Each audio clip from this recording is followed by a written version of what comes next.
Está gravando. Boa noite a todos, pessoal.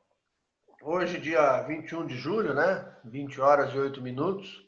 E conforme o prometido, estamos começando mais um vídeo aqui com os nossos convidados. E o nosso convidado de hoje é o seu Armando Werner Ness, que tem uma grande história aí de empreendedorismo, começando uma carreira muito grande aí na Siderbras, a empresa que detinha o monopólio do aço no Brasil, né? Depois se radicou em Santa Catarina, cumpriu uma grande missão aí num primeiro governo de esquerda em Blumenau, na Secretaria de Desenvolvimento Econômico. Por conta desse trabalho, foi alçado à Secretaria de Planejamento do Estado de Santa Catarina, na primeira administração do saudoso Luiz Henrique da Silveira, e hoje se encontra na iniciativa privada, com grandes obras industriais, aí uma construtora de renome internacional, e hoje reservou o seu tempo precioso aí para trocar algumas ideias conosco e falar um pouco também da experiência dele nessa área de desenvolvimento econômico. Boa noite, senhor Armando, tudo bem? Boa noite, Maurício. Boa noite aí aos nossos participantes dessa entrevista, desse bate-papo, né, Maurício? Que Sim, a gente sim. faz com o maior prazer, atendendo aí a sua solicitação e, ao mesmo tempo, ao público dessa região do norte do estado e, principalmente, dessa nossa querida Araquari. Perfeito. Senhor Armando, eu queria colocar um primeiro tema aí, até trazendo a sua experiência tanto em Blumenau quanto no governo do Estado. Quando o senhor passou pelo governo do Estado, foi exatamente a primeira gestão do Luiz Henrique, quando ele trouxe um pessoal aqui da CIG Jovem, de Joinville, né, que eram chamados menudos no governo do Estado, que era o Cleverson Silvert, o Alexandre Fernandes, o Raul Bergson, né?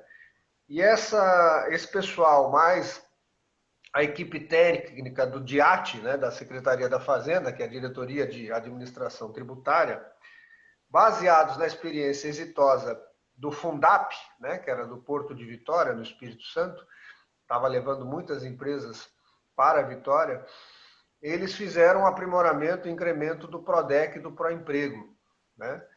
E trazendo, inclusive, a lógica do IDH. Quanto menor o IDH, o Índice de Desenvolvimento Humano, que classifica exatamente se o município é mais rico ou mais pobre ou remediado, quanto menor o IDH, ou seja, mais pobre o município, maior era o incentivo fiscal em termos de CMS dentro dos dois programas. Isso foi um dos grandes fatores de desenvolvimento de Araquari. Eu costumo dizer que o maior secretário de desenvolvimento que já teve em Araquari chama-se PRODEC e o sobrenome dele é Proemprego, né? Verdade. E, obviamente, isso aí houve algumas deturpações, né? Tanto é que hoje corre uma ação popular sobre abuso de tributar no que cabia ao município, né? Houve muito excessos, mas eu queria entender um pouco da sua experiência, o quão valioso podem ser esses mecanismos para a atração de empresas, desde que de forma indistinta, ou seja, classificando dentro do programa de geração de emprego e renda, para não virar aquela coisa de só receber os amigos do rei, né? O que o senhor pode nos dizer sobre isso? Bem, eu diria o seguinte, realmente foram programas vanguardeiros à época e que ainda são atuais nos dias de hoje, porque a grande verdade com relação a esse assunto, eu gostaria de me colocar com relação ao que nós estamos vivendo nesse momento. Se essa pergunta fosse feita no final do ano passado, a resposta provavelmente seria outra, ou não teria esse ingrediente que eu vou colocar nesse momento. Nós todos conhecemos, e você fez aí um relato perfeito, do que foram esses incentivos no governo do saudoso Luiz Henrique da Silveira.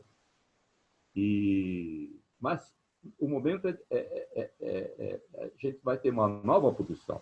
Vamos manter esses programas, vamos, quem sabe ainda, fazer alguma correção de rumo, mas vamos procurar, nesse momento, na minha opinião, trazer as empresas internacionais que não estão confortáveis em suas sedes. E eu vou dar um exemplo, Maurício. O exemplo da Argentina.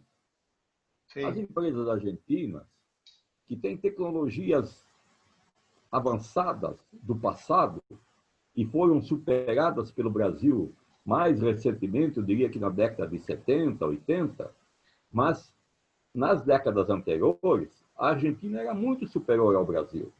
E ela tem indústrias maravilhosas no interior da Argentina. Sim. A gente conhece muito Buenos Aires de passeio, mas o interior da Argentina é muito rico, né? Digamos assim, por exemplo, Rosário, que era uma cidade, eu acho que não é mais, uma cidade voltada para o automóvel, né? E ali nós tínhamos Córdoba, enfim, nós tínhamos lá 5, 6 grandes municípios argentinos.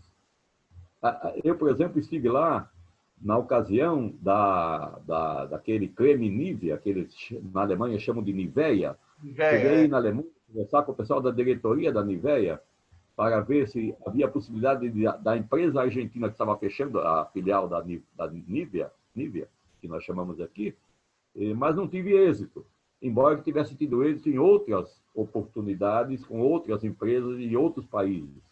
O exemplo da UVS, da Coreia do Sul, né? E, enfim. Então, eu diria assim, nós precisamos agora, quem estiver à frente dos conselhos de desenvolvimento econômico, os secretários,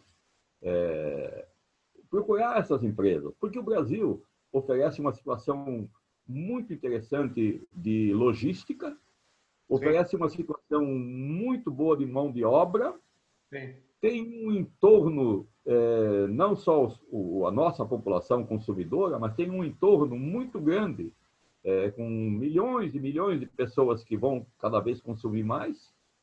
Estamos muito bem preparados no agronegócio, no Estado, mas temos lugar para outras indústrias, como no caso a BMW, que você foi um dos participantes de trazer esse grupo internacional para dentro do nosso estado e para dentro do teu município. Né? Assim como a BMW, ela tem as suas empresas no entorno, né? As empresas satélite, que nós chamamos, né? Essas empresas satélites, eu não estou vendo essas empresas aqui no estado.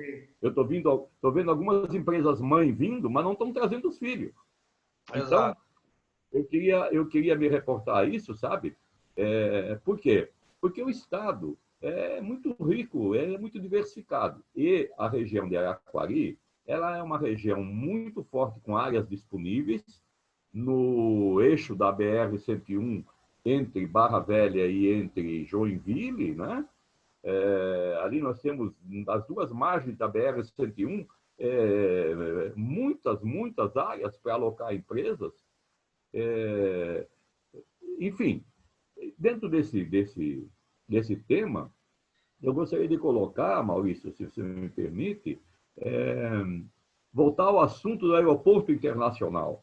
Certo. O aeroporto internacional de Araquari. Eu acho que o aeroporto de Joinville ele é muito modesto.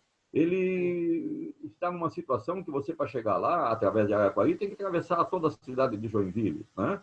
Aliás, só contextualizando, senhor Armando, esse projeto nasceu aí em Blumenau, né? Nas mãos do Ricardo Stodic, que hoje está na Secretaria de Desenvolvimento Econômico do Estado. O Ricardo é uma pessoa muito competente e a gente tem um grande relacionamento de muitos e muitos anos. E com certeza, numa conversa como nós estamos tendo aqui, ele vai poder enriquecer mais ainda aquilo que nós estamos tratando. Mas o aeroporto internacional de Araquari, nada contra o aeroporto de Joinville e de Navegantes, quando você sabe que no exterior, nesses países mais desenvolvidos, há 2, 3 aeroportos em torno da cidade. Sim. Isso não é necessariamente ter um aeroporto só. Sim. Eu, quando falo do aeroporto internacional de Araquari, que eu acompanho há muitos e muitos anos, como você bem colocou, através do Stodic, que sempre foi um incentivador dessa medida, desse projeto, eu me reporto à localização geográfica desse aeroporto, Sim. atendendo ali todo o Jaraguá do Sul, que está num desenvolvimento muito grande, né? É o que, E é o que gostaria a de... gente, é o que a gente chama o quadrilátero do PIB, né? Itajaí, Exa- Blumenau, Jaraguá e Joinville. Exatamente.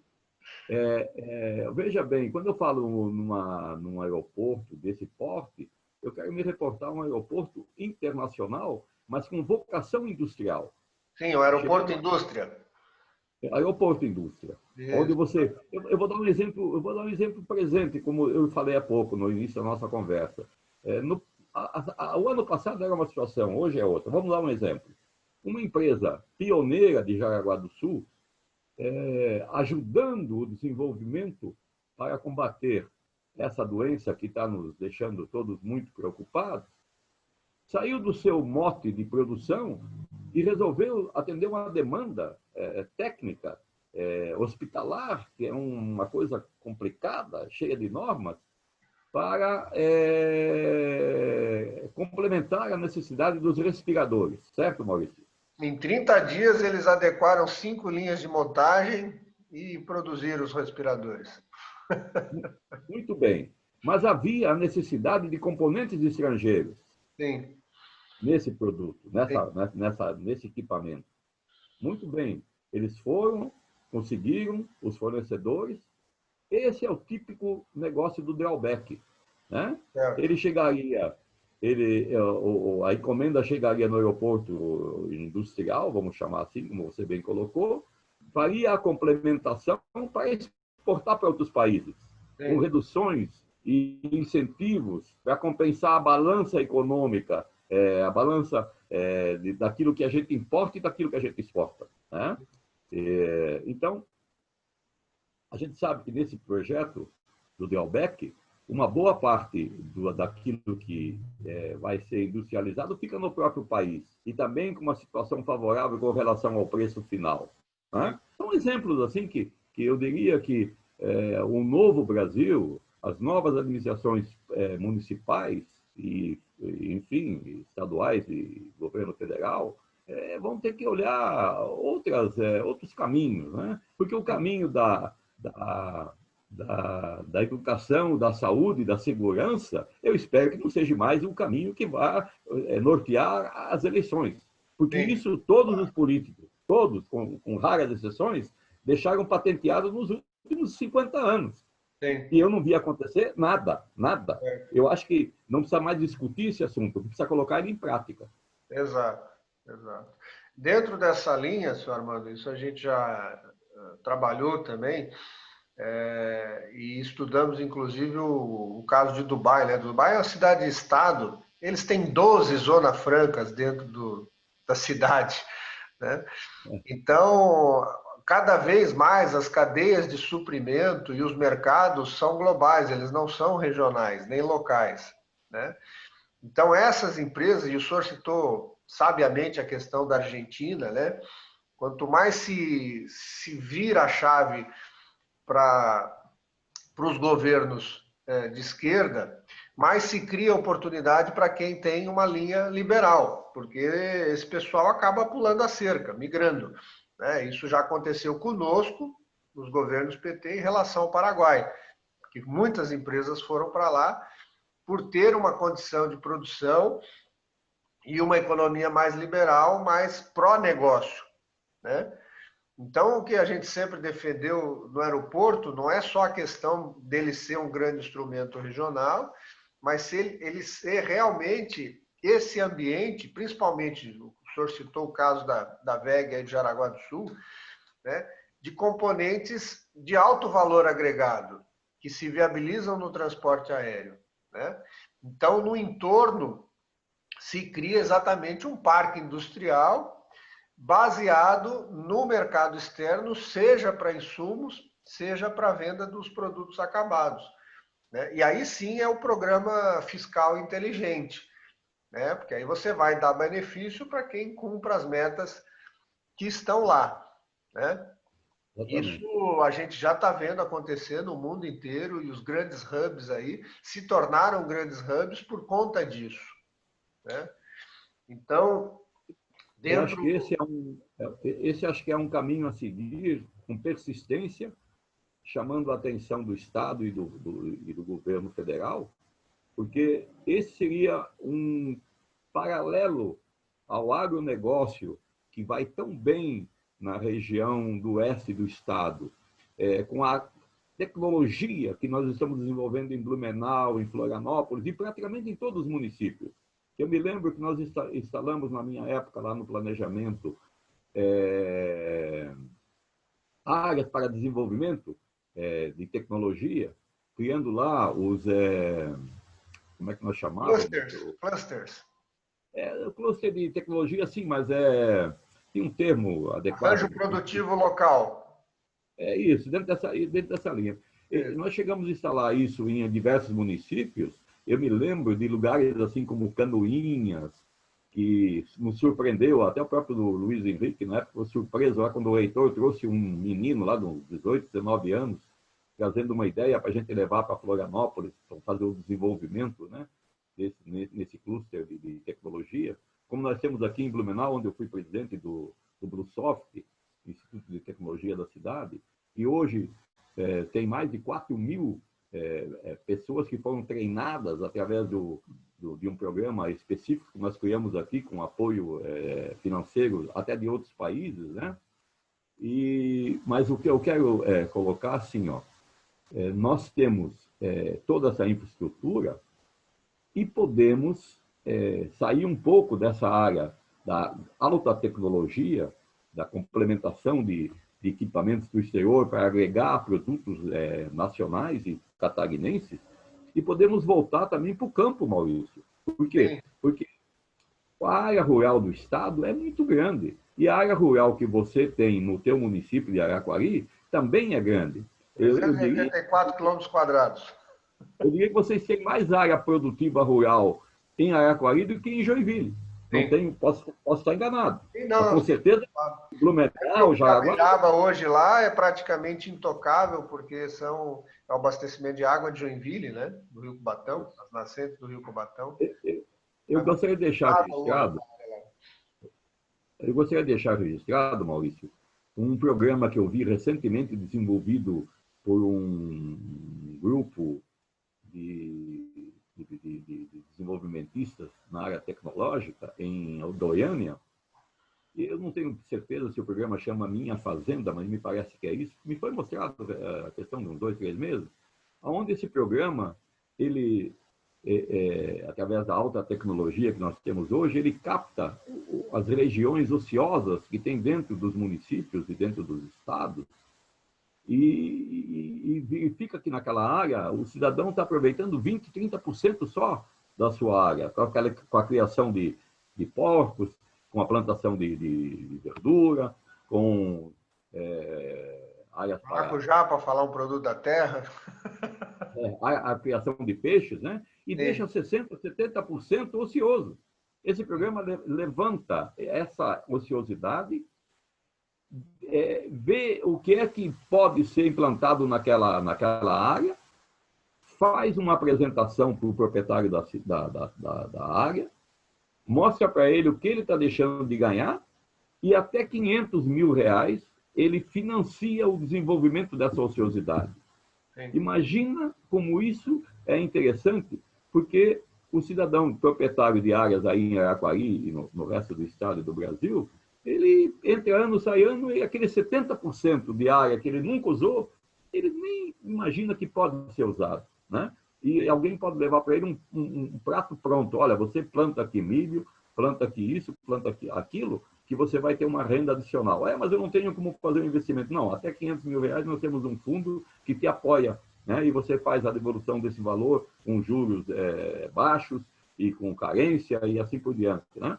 É um exemplo básico. Um outro exemplo, Maurício, que eu quero deixar aqui, é o saneamento básico, né? Esse sim, esse vai entrar junto com a tal da saúde, segurança, educação, né?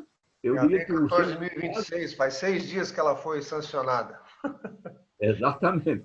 Eu vejo um investimento de 700 bilhões nessa área nos próximos 10 ou 15 anos.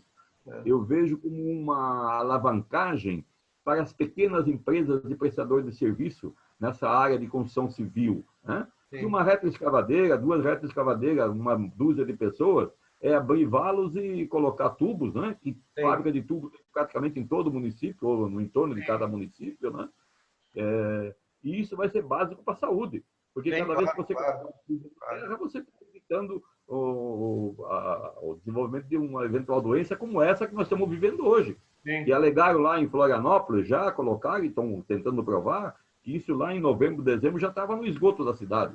Sim. Né? Eu escutei isso recentemente através de pesquisadores da Universidade Federal. Então, eu acho que tem muita coisa para ser feita, sabe, Maurício? Mas de uma nova visão. Não podemos olhar as coisas como eram antigamente, interesseiras, pessoais, né? Isso acho que os novos administradores têm que pensar exatamente nisso. Até porque quando se parte para esse clientelismo, né, senhor Armando, aí inibe a iniciativa em vez de promover a iniciativa, porque quem é do grupo se retrai e não quer ficar participando do esquema, né? E aí isso inibe muito inovação, investimento e uma série de coisas, né? Dentro dessa linha do que o senhor falou aí do Minha Fazenda, né? Nós até já postamos aqui, e a exemplo do que nós já falamos do Araquari Citizen, do uso da ferramenta do Waze, por exemplo, para alterar o trânsito de Joinville, né? Graças ao CAR, né, o Cadastro Ambiental Rural, e esse instrumento está hoje aqui em Curitiba, na Embrapa Territorial, há muita informação sobre as áreas rurais, né? Muito serviço de inteligência ocupacional, né? Então, é muito providencial o senhor colocar esse assunto, né? Porque, como eu falei, são 384 quilômetros quadrados, praticamente totalmente aproveitável, plano, né? São 8 balneários Camboriú que existe aqui no município, então com muita subutilização, né? E o crescimento industrial ocupa pouca área, né? E o caso, por exemplo, da BMW, que é um ícone aí, a área construída são 100 mil metros quadrados, né? Isso aí são 10 hectares. Eu Então, diria, né, Maurício? Eu diria que você, deixando reservado uma faixa de 10 quilômetros de cada lado da rodovia, você teria eternamente áreas para desenvolvimento industrial. E tudo daí para trás é condição de você fazer reflorestamento. Nós não falamos em energia, a energia eólica, né? Não falamos nisso ainda. E nem implantamos nada ainda aqui no país, pouca coisa, né? Então, eu diria assim que, na tua visão, dentro disso que nós estamos conversando, uma pequena faixa de 5, 10 quilômetros das margens, o resto está ocioso, está exatamente dentro disso que nós estamos falando, está ocioso. Isso que o senhor tocou agora, né? Nós acabamos, faz 6 dias que o presidente sancionou o marco legal do saneamento básico e vem uma nova revolução aí com relação à energia, né? Quem está no meio aí, até 2023, o sistema vai ser totalmente desregulamentado. Hoje já é permitido a geração chamada geração distribuída, né? Então, se eu junto um grupo de pessoas ou de empresas com projetos até 5 megawatts, seja eólica ou seja solar, eu vendo essa energia para o sistema, né? E o que vem aí para 2023, que isso aí vem numa evolução, vai ser totalmente a desregulamentação. Então, a Celesc, por exemplo, já não vai ser mais a concessionária de Santa Catarina. Qualquer consumidor integrado no sistema vai poder adquirir energia de qualquer gerador. Por isso que as empresas, aí o senhor vê a Copel no Paraná, fazendo muito investimento em tecnologia, em soluções inovadoras, que era impensável antigamente para concessionárias de energia, porque o pessoal já sabe disso e está se adequando para não ser extinto do mercado, para não virar um dinossauro, né? Então, vem muita coisa com relação à autogeração, geração distribuída e esses pequenos projetos aí, desde hidráulica, eólica e solar, né? O senhor já fez trabalhos aí para essa grande rede de lojas aí com sede em Brusque, né? Eles não ficaram esperando uma solução cair do céu, eles mesmos foram estruturar e adquirir soluções de geração de energia, né? Que muitas vezes não é a energia que ele gera, não é a que ele consome, ele joga na rede, mas se acredita, é uma linha conta corrente de receita e despesa, né? Então há muita solução nisso e a gente vê que vem aí uma grande revolução nessa área, né? O que mais que o senhor colocou a questão do drawback, né? E eu vou lembrar uma situação que tem o seu dedo, que é a Detroit, aquele estaleiro de Itajaí, que era Ah, antiga Embasa, né? verdade. Exatamente é um exemplo desse de drawback, né? Que é tanto sucesso que superou a matriz no Chile, em Puerto Montt, né? Essa empresa foi interessante porque, na realidade, essa empresa ela é originária da própria cidade de Itajaí. É um grupo de empreendedores que era o Noemi dos Santos Cruz, que eu acho que chegou a ser deputado, e três engenheiros de Porto Alegre, na área naval. Um deles era o engenheiro Fontoura, que era filho do general Fontoura, do SNI, se você bem se Sim. lembra. Sim, a atual ABIN, Serviço Nacional de Inteligência. Exatamente. E na época nós ajudamos eles a fazer o desenvolvimento do estaleiro com uma tecnologia inglesa para barcos de captura de pesca, com um sistema todo automatizado. Os barcos comuns levavam 20, 30 pessoas. Esse barco trabalhava com 3 ou 4, tinha um sistema automático de localização de cardume, de fabricação de gelo, de captura através de sistemas modernos. Naquela época, nós estamos falando em 70, em Sim. 1970. E essa empresa, ela recebeu alguns bolsistas chilenos, e eu particularmente fiz amizade com um deles. E essa empresa acabou tendo problemas, né, Maurício? Problemas como muitas empresas da área naval tiveram.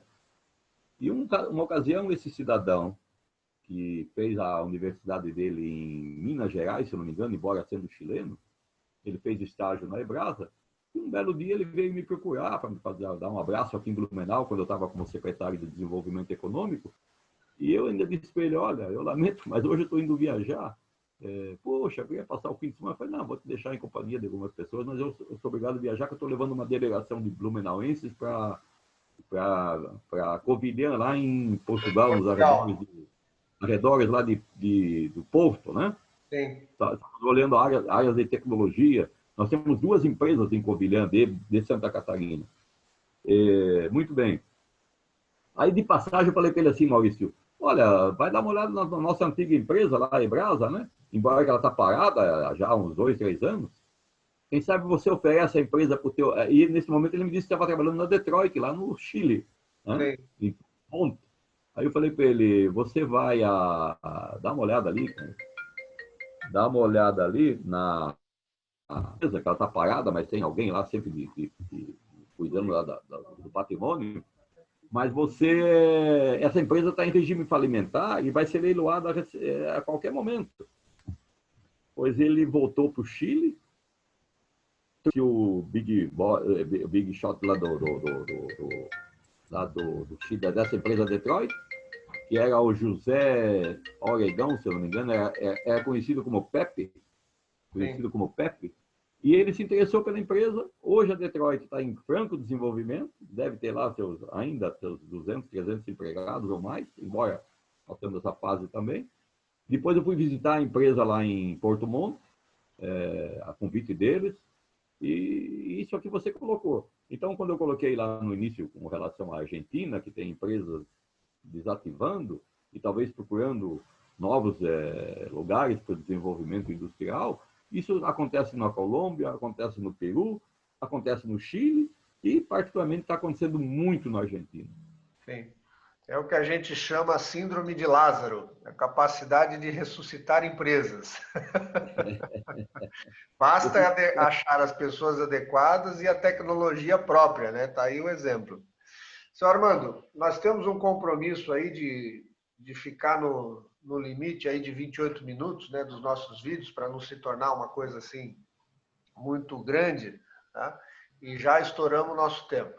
Mas eu, de antemão, já peço a sua disposição da gente fazer em outras oportunidades, outro bate-papo desse, porque eu acho que enriquece muito quem está nos ouvindo, e no sentido de que desenvolvimento econômico, primeiro, não tem nenhum pai de desenvolvimento econômico, né? São sinergias, são estruturas que passam desde política fiscal, ambiente propício, transparente, integração de soluções tecnológicas, né? O senhor falou da Bluesoft, hoje a Sênior aí é um expoente em Blumenau, nasceu desse ambiente, né? Questão das incubadoras, dos clusters.